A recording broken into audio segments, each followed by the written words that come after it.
right from beginning, they watch ya. All phone munke kanja inja delegate. Inja okena mana. The other phone munke kekina. All more boy delegate before. Basilo konko. Delegate before. Sikina na what?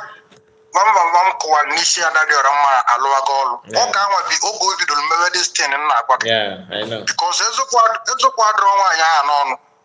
Onwere anything nwanya akwulu, ofife nwanya akwulu bezo. You know bridge na timpo, you watch ya na ifo na atazi a. No bozo no the call the water. So me ya ni on enwete, eche mo nwele ezigbo information on our actual part.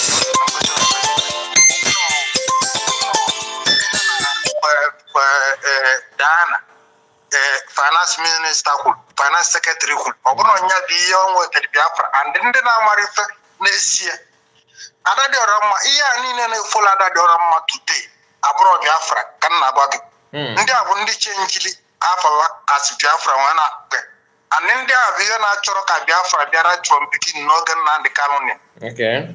Many of them bụ ndị nwere investment na Nigeria na-achọrọ ka Biafra bịa. So I will make it seem maybe everything. I can support Onya can maybe everything.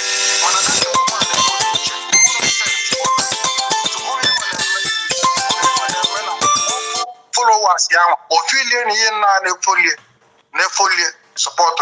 Mwanya mbepe that fundraising that group on achievement pen. Kamal mo register one naira. Oyo okay somebody don't get the program. Somebody said something on comment section that now this woman, for her to record COS that time when the going everything seemed to be peaceful, right? If everybody will mind the record where that time, but that normal going for game in future. Yes. I'm not telling you because excuse me, will plan no actually email letter. Kidega prompt here if you record CS that as of that time without any quarrel, no problem. And okay, Mamata na nwanya abu COS. No bịara for Biafra. Ọ bụ na ọ bịara for Biafra.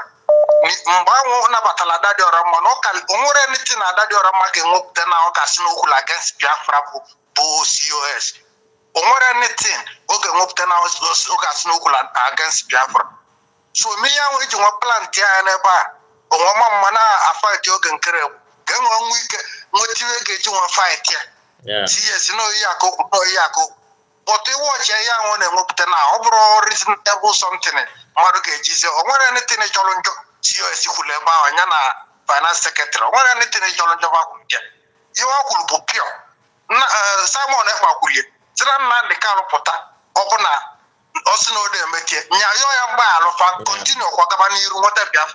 Simon Epatok. Okuye. Thank you so much. Thank you, my brother. Thank you. So we can answer other people. God bless you. God bless you. Thank you, bro. So let me return call because I don't want to offend anybody on this live broadcast. Many people are calling and nobody wants to use 2 minutes. Some 10 minutes, some 5 minutes. I know if I hang call, people will say, "Oh, you're arrogant," you know, that kind of thing. So I don't want it. Let me call this our brother back.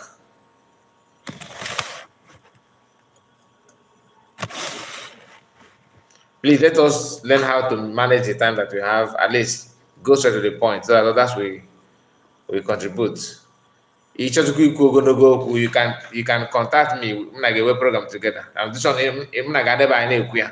others will listen. You understand? Others will listen to you. But this kind of call, you need to just give some time. Go straight to the point. My brother, you're welcome.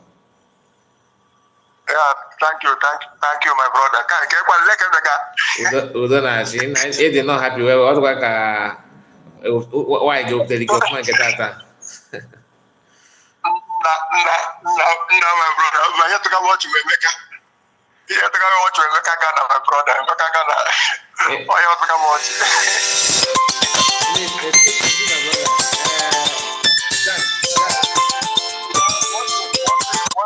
Please, don't call me on this line. Call me on the line that starts with +44. Okay. Continue, my brother. Continue. Okay. Well, before I say something, see, I want to clear one. There was a woman who spoke about the Nnamdi Kanu's court case and the witness, the Nigeria